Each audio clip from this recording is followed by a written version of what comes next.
Welcome to Leopard Vision, a monthly news magazine show that focuses on the news and feature stories of the people of DeQueen Public Schools.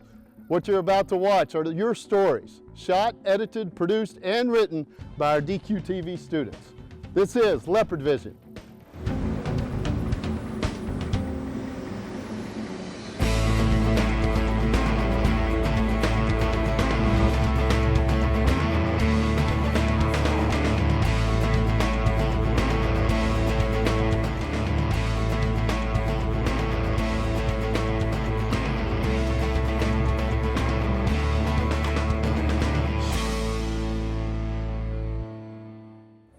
Howdy, I'm Manny Hernandez. And I'm Chase Parrish. The 2020 and 2021 school year has brought a bunch of new challenges to the students and staff here at DeQueen High School.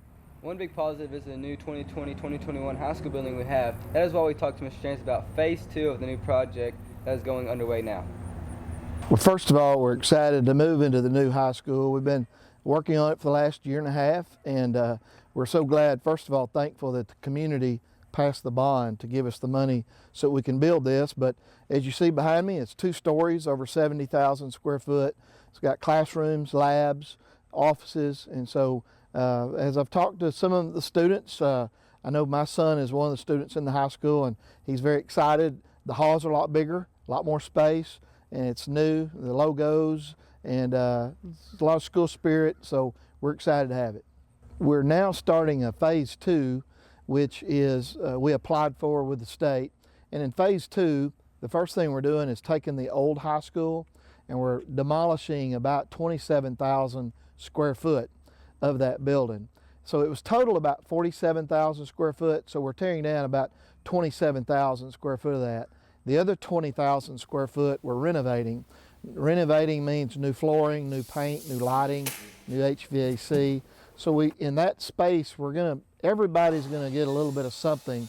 For the high school, we're getting a new TV production lab that's going to be state-of-the-art, one of the nicest in the state of Arkansas. We're also getting a very nice choir room that's going to be one of the nicest in southwest Arkansas as well.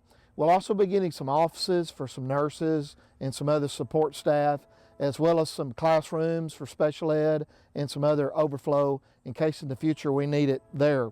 We're also very excited about the courtyard that we're doing so that lunchtime students can take their lunch outside. We're building a pavilion right behind, in between the new high school and the phase 2 area that'll have sidewalks. Eventually we'll have covered walkways, so if it's raining we can keep the rain.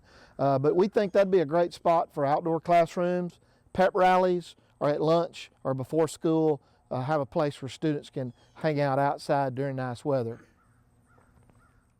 I'm Jackie Pham. And I'm Hannah Marufo. There has been a lot of changes this year, including a change in roles.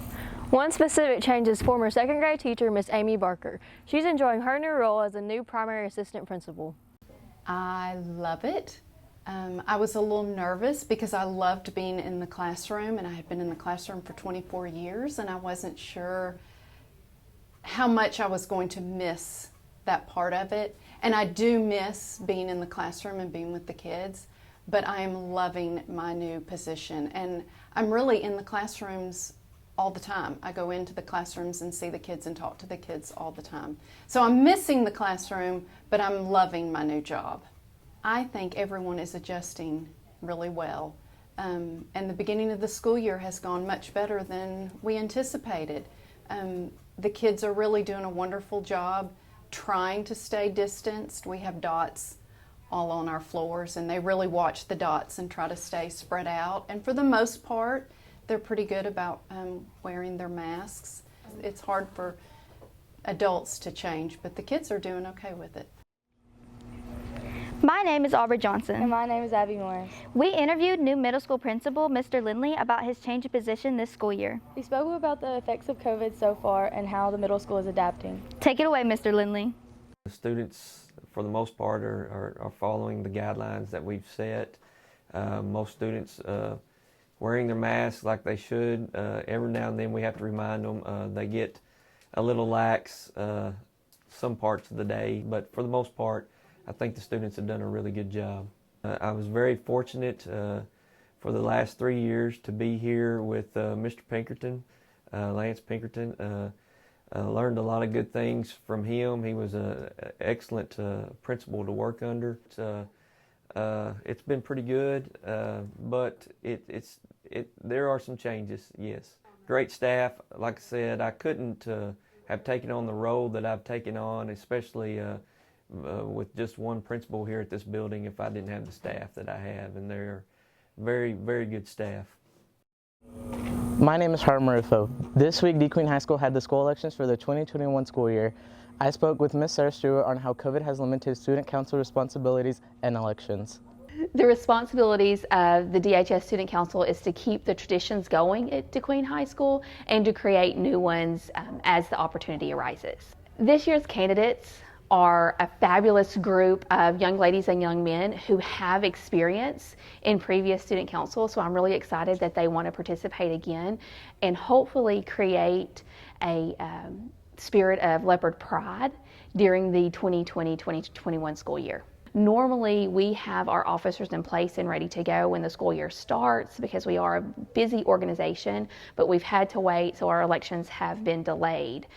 As far as for the rest of the year, I'm uncertain. I'm hoping that it doesn't limit the traditions that we carry on and the community service that we do, but if it does, we will do our best and try to complete as many of those activities as possible. Hi, my name is Jared Cotton, and this week was Constitution Week at DeQueen Elementary School.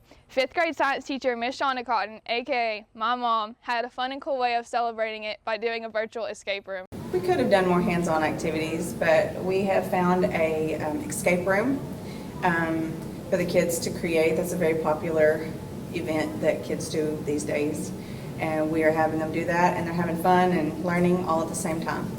Sometimes we can create and make their own constitution, work in larger groups and create the whole constitution themselves, what they would like and to be in the constitution. They seem to be enjoying it. They're doing much better than I anticipated them to do during COVID. A lot more rules and regulations, but like I said, the kids have done really well at adjusting to it, and we put in more procedures and more safety measures, and everybody wears a mask in the classroom. This month is Hispanic Heritage Month. I spoke with junior high Spanish teacher, Miss Esther Hendershot. She told us what Hispanic Heritage Month means and how to properly celebrate it. Hispanic Heritage Month is a celebration of Hispanic Americans who have contributed to our country. It's a month-long celebration for all of the achievements they've made to our country. They can participate in numerous events, such as celebrating Independence Day, listening to Hispanic music, eating Hispanic foods, and finding out where they come from. By learning who and what is celebrated during Hispanic Heritage Month, I think it's important for them to know why this month is set aside for Hispanics. I want them to feel proud of their roots, where they come from, and I would like them to take this opportunity to share with others about their culture and why it's important. This school year has brought many changes in our staff, including our new athletic director, Mr. Pinkerton. We touched base on his adjustments to COVID-19 and the future of our Leopard sports seasons. Well, I've actually been surprised that things have gone as well as they have. Hopefully they will continue to do so. I think, you know, as long as we don't have a huge outbreak with the football team or the coaches, I think we're going to be able to finish our season. Still not sure how basketball is going to go as far as our fans and that kind of thing, but we're thinking about it and how we're going to handle ticket sales and that kind of thing. As far as everything else, baseball and track and soccer and those types of softball, I think those will be fine.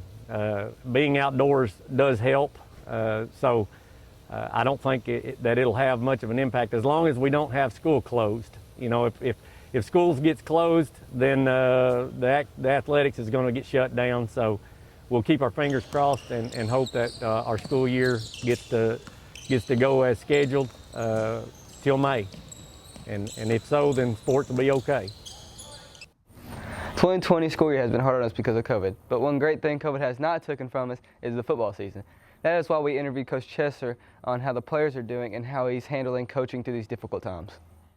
Well, we faced a lot of adversity early. I've been very pleased with the way our kids have responded to that adversity. Our kids have been very resilient. Obviously, we haven't gotten the results that we want, but we continue to improve just 1% each day, and that's what we're asking for out of this group, especially with everything that we have faced this year with COVID-19. So as coaches, we continue to get better every single day to push our kids to be the absolute best that they can be, and can't say enough just about the attitude and effort that our kids bring each day in practice. Well, we're taking it just one day at a time and trying to improve, still trying to figure out what makes us click, what makes us go. And we're facing a very talented Hope team this Friday at Leopard Stadium that is going to bring in a lot of challenges, just like every team we have faced this year, with a lot of talent, a lot of speed. So really look forward to getting out there Friday night and continuing to fix some of these just mental mistakes that we've been making and just continue to get better. Coach Sloan is the new head golf coach this year for the golf team. COVID has yet to slow them down, and he is very excited about his new role. Yeah, you know, we're trying to definitely shave some strokes here and there. You know, there's little things as far as your chipping and putting where we're trying to just improve each and every match we go out into, and just got to be you got to be your best on that one final day for district, and then hopefully you can continue on to state. How much do you like the kids? Oh, I love them. We have a good time. We joke around, play. You know, one thing I love about them is we pull up to the golf course and they instantly go and start warming up. I don't have to tell them to warm up. They get their stuff ready. They get going, and they know what's at stake, and they know what's on the line. And so I really enjoy that part of it, and they're there every day, and I just enjoy the time we have. Let's talk about underrated sports. Tennis. My neighbor hates tennis because it makes too much racket. Okay, Coach Bradshaw gave us his input on why he enjoys coaching this sport and why more students should join. I like the challenges of it. I like the the eagerness and willingness of everybody to learn, and it's something new for me too. So I like that. This school has a lot more cohesiveness and togetherness than most schools do, and I know that's hard. A lot of people don't see that or realize that, especially if you hadn't been somewhere else. But having taught at other places, man, it is such a breath of fresh air to have that here, not having to come in and bridge that gap, that most educators have to. Well, just come give it a try, man. It's new. Tennis is not like one of the popular sports, or the mainstream sports around here. So, man, I would say come try it out, man. It's a good thing to get outside your comfort zone. It's good to try new things. This 2021 year cross-country team has a lot to uphold this year. Last year they got runner-up in state. Now we talked with Coach Shaney about what this year will bring. Quite a few quality runners. We were state runner-up in the boys division last year. I figure we'll be one of the top few teams. No girls were third last year, and we've got most everybody back. Blessed to coach cross-country. Most of the kids I have are very well behaved and act good and are dedicated to what they do. We do have kind of a course that we've been working on out here that's a little bit hilly. It's a little more hills than you actually think looking at it, but I always like to prepare with hills, to be ready for state. So. What's up, guys? My name is Joe Blaze Bush with DQTV. Recently, me and my friend Javier here visited with Mr. Thomas Sweden, the Quiz Bowl coach. Last year, his team made and won the state championship for Quiz Bowl and are hoping to repeat. There's always a chance. We were real senior heavy last year, and I hate that they didn't get a chance to go ahead and repeat because I really think they had a really great chance of repeating last year. This year we're starting over a bunch of people that haven't played before, but from the first couple of practices, I think we do have a chance. We always have a very bright group here. Not nearly as many tournaments to schedule, and so far the only tournament we've been able to schedule is a virtual tournament. So we're actually going to just be here in the library and compete with teams from around the state. Well, of course, you have to wear a mask, you have to be 6 feet apart. Makes it a little harder to get everybody together. we're actually using 2 different rooms to study and practice. Right now I have about 18 that have signed up, and I have 12 to 14 that have been at every practice. Quizball's been going really well. Hi, my name is Savannah Navarrete. And I'm Joe Blaze Bush. We spoke with head band director Chris Richards about this upcoming season. Last year they went to state and got runner-up and are hoping to do even better this year. We're doing way better than I expected. We were met with all kinds of nearly impossible circumstances, but including things like we couldn't play in our own band room, we couldn't do group activities without being outside and things like that. But they've lifted all those kind of bans and whatnot, and now we're back inside and we're getting everything done. And this year's actually turned out to be better than I expected it to be. So we're actually really happy with what's going on.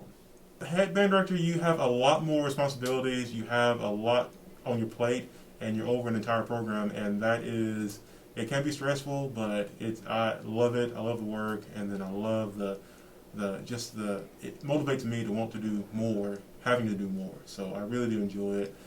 Being an assistant, you don't have to do as much. You just kind of sit in the back, and you don't sit in the back, but you just do less, whatever the head guy tells you to do, really. But I really enjoy it. It's a good job. So being here makes it a lot easier on me. Originally, we thought we weren't going to go to contests because of all the rules and everything, but as it turns out, we are actually going because they started making them happen again. So we're actually going in October nearly every Saturday to a different contest. So we are looking forward to that. So oddly enough, it's not really affected our contest schedules yet, so we're happy about that.